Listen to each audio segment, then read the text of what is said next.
Okay, so you have downloaded FollowMyRoute application into your Android machine. You have clicked FollowMyRoute icon and you get this main screen. You get the follower button here and the follow me button.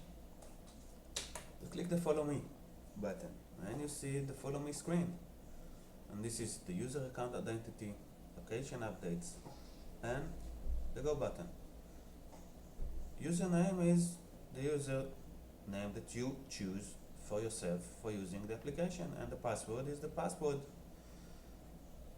for this user. Location updates have two fields, minimal distance and cycle time. Minimal distance is the minimal distance that must be traveled between the previous reported location and the next reported location. In this case, it is 5,000, but you can change it. Cycle time is the minimal time that must be elapsed between the previous reported location and the next reported location.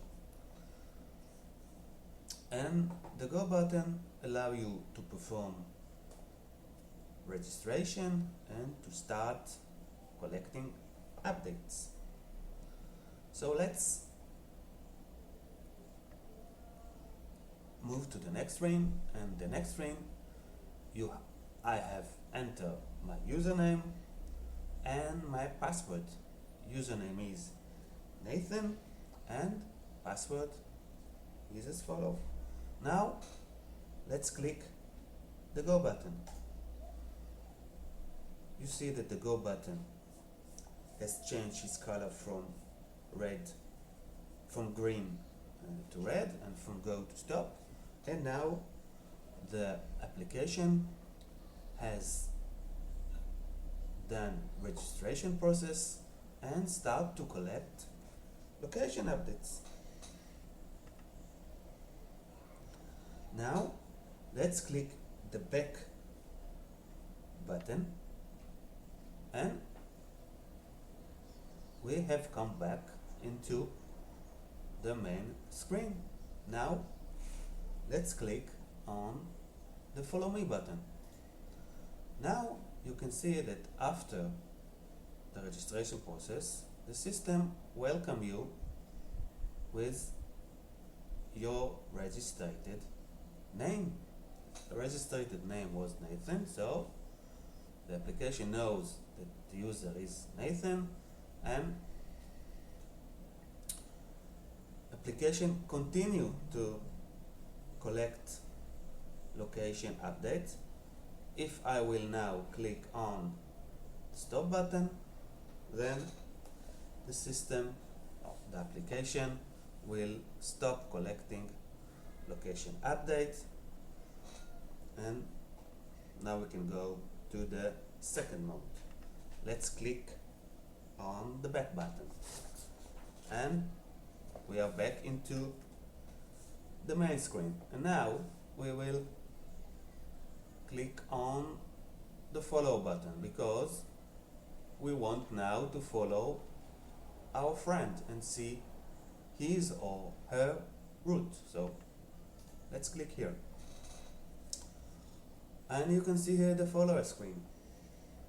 You can see here the user route identity. This is the identity of the person whose route interested me. Of course, I need to know his username and password, and if this is my friend, then he can give it to me and we can share his route. So this is the user route identity, this is the date and time, and this is the display button. This is the from and this is the to. This is the date and this is the time. The from is the date and time of the route start, and the to is the date and time of the route end. Let's click on the date or the time of the from,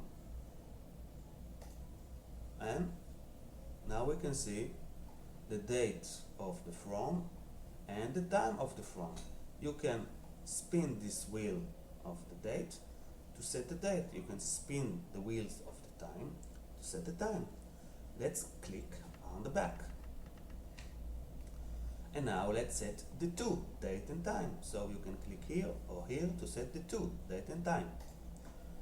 Again, this is the date of the to and the time of the to. You can spin the wheel here and spin the wheel here. Click on the back and we are back into the follower screen. So we have the username that we want to look at his route. We have defined the from and the to, and now you simply have to click the display button.